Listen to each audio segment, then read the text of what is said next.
Hi, and welcome to another episode of Hot Takes with me, the Silver Fox. There is one policy that the SNP did introduce in a previous parliament. It is one that they've touted as being marvellously successful. It's one for which Nicola Sturgeon said she was very, very proud. But it turns out that this policy is not as good as people think. Indeed, it's now starting to look that this is a failed policy and has failed so hard that it's cost people their lives, and it will continue to cost people their lives. And what's worse is not only is it a bad policy, but that the Scottish Civil Service are now deliberately changing reports, hiding figures, manipulating data to try and show it as a success, and in doing so will more or less ensure more people will die needless deaths. This policy is the minimum unit pricing of alcohol, and we're going to take a look at this now.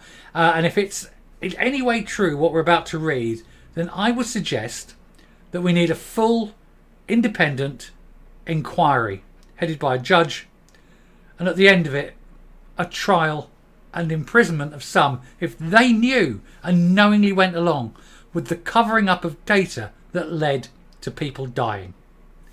Here goes. So Scottish civil servants tried to change the independent alcohol pricing report to overplay success. It's not just a case of overplaying success. When we get into the detail of this, you'll find it quite astounding the extent to which they have changed it. They have virtually reversed the findings to such a stunning example, and we will look at this.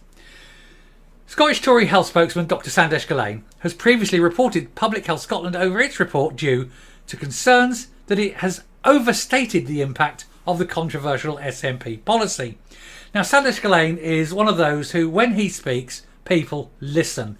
It's a wise man who listens to his doctor. He is a doctor. He works at the pointy end of the NHS. And so when he speaks, he's not speaking as a politician, but he is speaking as an expert.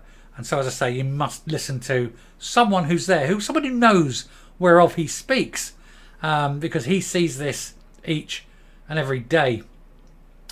So the Scottish Government's, quote, impartial civil servants have been accused of attempting to interfere in an independent report about minimum unit pricing and trying to overplay its success. Bureaucrats wrote notes requesting changes to research about controversial alcohol pricing policy to make it more positive. So what they've seen is they've done this independent report where they've looked at the statistics, they've taken the numbers. Now, remembering, of course, that the civil service are supposed to be independent. They're not supposed to do party business. They're not supposed to spin for the government. They're supposed to present the information. It's up to the government to spin it, not the civil service.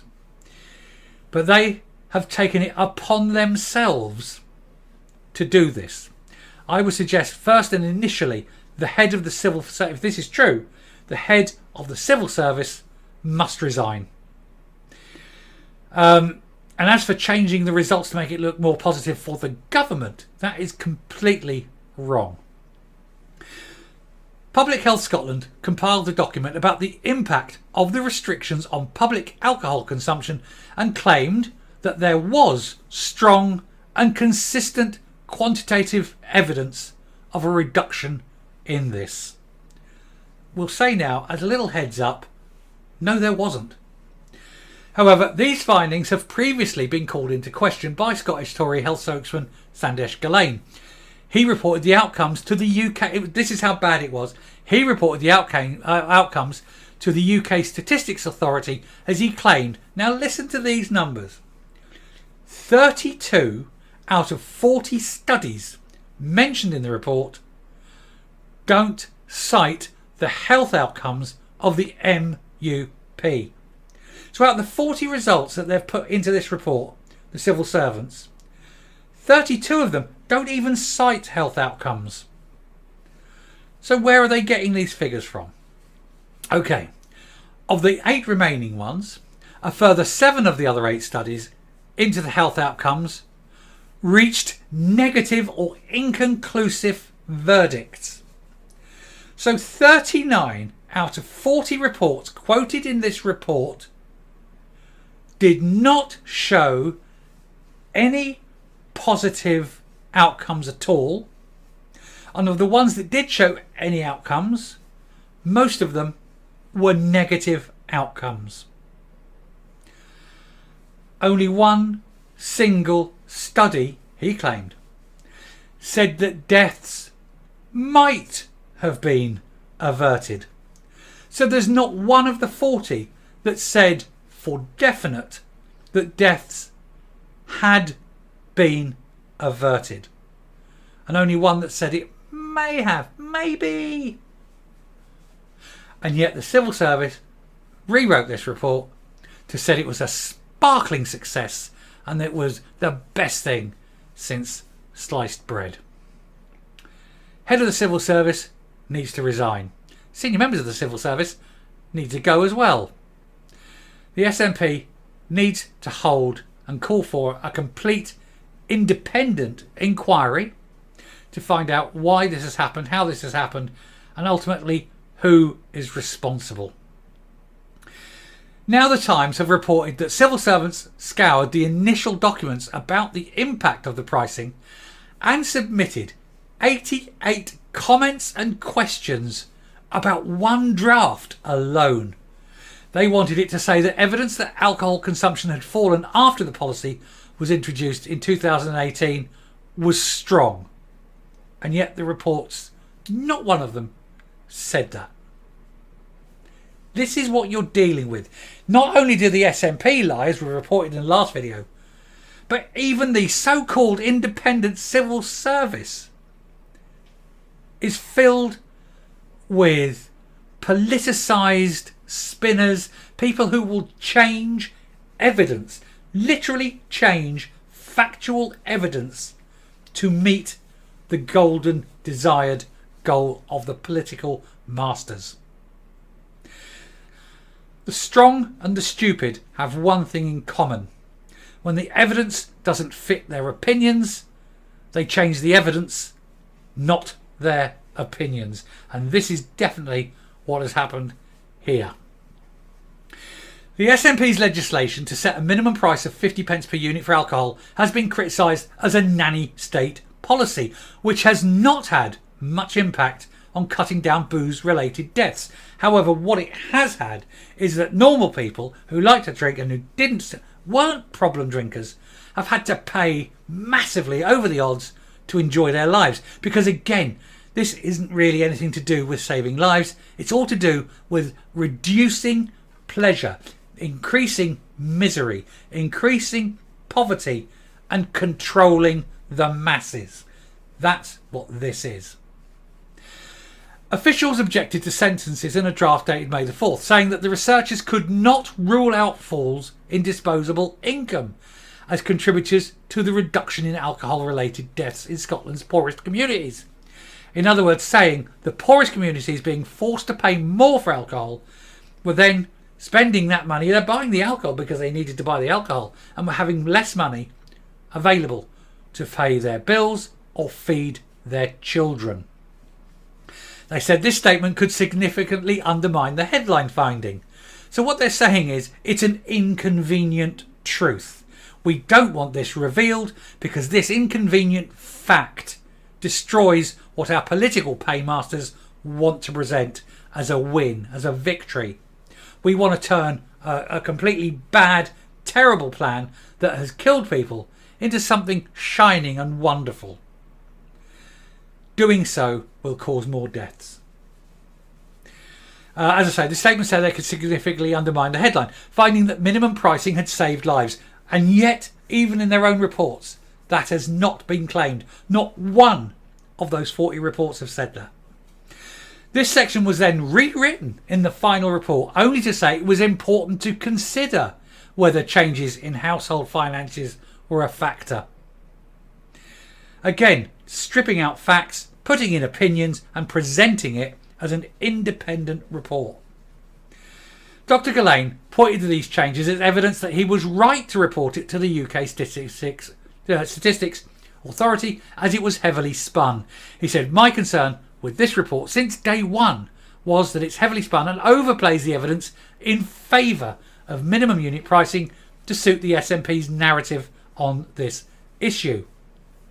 This FOI response vindicates that fear, because it appears that the Scottish Government lent heavily on Public Health Scotland to beef up the wording of their report and the case for MUP, and that's just not cynical, it's plain wrong. He said, "If we're ever to get on top of Scotland's alcohol addiction problem, we need the unvarnished truth about the effectiveness of different strategies for tackling it, rather than the SNP ministers manipulating it to justify their plans and to raise MUP by 60% during a cost of living crisis." It is not a factually correct report. It is a pack of lies, and that the so-called independent civil service, and that's what we will call them from now on. We will never ever call them the civil service again. We will call them the so-called independent civil service, have basically lied, hidden the truth, changed the numbers, spun it for political reasons. Now I'm going to come to a conclusion in the final part of this. So I'm going to come up now and I'm going to draw a conclusion as to why this problem is going to get worse. So I'm going to come up. Now this problem will get worse. There will be more deaths. One of the side effects of raising the price of alcohol, sometimes massively, is that people still want to get their little pleasure. And if they can't afford alcohol, they'll go and buy something worse that's cheap. And so they go to the little corner boys. They buy whatever they can get for whatever they've got. This is untested, unqualified stuff. It can be quite nasty and dirty, very easy to OD on. And indeed, Scotland has the highest drug death rate in Europe. And it's not surprising, because they can't afford to sit and have a few drinks with a mate, because the price of alcohol has risen so much. And the proposals are there to raise it even further, putting alcohol out of the reach of people and totally playing into the hands of criminals. Because whenever you do these things, it's the criminals that benefit. We see it through prohibition in the 20s. But the Scottish Government can't look back at evidence, because evidence goes against their political ideals. And of course, you're also punishing people who otherwise won't have a problem with alcohol. And so why the need to do it? Why are they pushing people into the hands of criminals who sell them products on through the corners, and then sitting back and wondering why they have the highest death rate in Europe for substance abuse? The two quite clearly go hand in hand. And when you have a government determined to continue this, backed by a civil service who are manipulating data that will deliberately lead to the further increase in deaths of young people, particularly in Scotland, you have to ask, is it a criminal organisation? Is it a series of deliberate policies designed to just end the lives of these people? And I think you're left with the idea that surely they know this, and therefore these decisions are taken deliberately. And so yes, it is deliberate SNP policy to kill people. I'll stop there. Thank you very much for watching. If you like what you're seeing here on the channel, please do hit that subscribe button. We bring you the truth, and you hit that subscribe and we can make that truth go a lot further. So do please hit the subscribe button if you haven't already. Ring the bell, leave a like, and definitely share the video. But definitely like the video. That is also important. Until next time, stay safe, stay well, and for heaven's sake, don't go using substances bought on the corner of the street. You have no idea what goes into them. Bye.